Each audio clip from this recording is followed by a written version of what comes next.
সন্ধেবেলা কেনাকাটি সেরে একদম 6টা সাড়ে 6টা বেজে গেছিলো। আর তখনই এরকম রামশ্যাম রেস্টুরেন্টের সামনে সুন্দর বাউল গান শুনছিলাম। বেশ ভালো লাগছিলো, কারণ আমাদের এই ইট কাঠ পাথরের শহরে তো এরকম শোনাই যায় না। তো রাত্রেবেলা এরকম বাউল গান শুনে হোটেলে ফিরে তারপরে সকালবেলা ভাইকে নিয়ে চলে গেছিলাম এরকম শালবনে। আর ওর রিয়াকশানটা তোমরা শুধু দেখো। চুপ করো,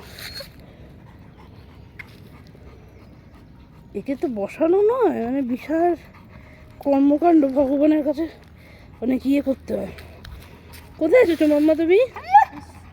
দেখতে শালবাড়ি এসেছি। যাবো তো, দেখো আজকেই তো চলে যাবো। দেখো কি সুন্দর চারপাশটা,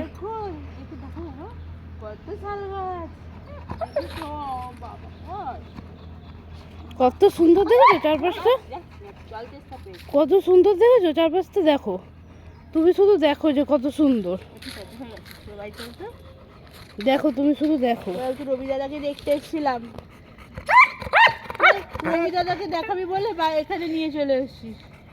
সকাল সকাল ঘুম থেকে উঠে আমি জামা প্যান্ট পরে নিয়েছি, রবি দাদাকে দেখানোর নাম নেই, আমাকে এখানে নিয়ে এসেছি। আজকে চলে যাবো বাবা বাড়ি। চল ভাই চল, মাছামাছি এখানে অনেক কিছু আছে। এই শাল পাতা চলো বলে আমি হাঁপিয়ে গেছি। মশা করছো শালবনের মশা।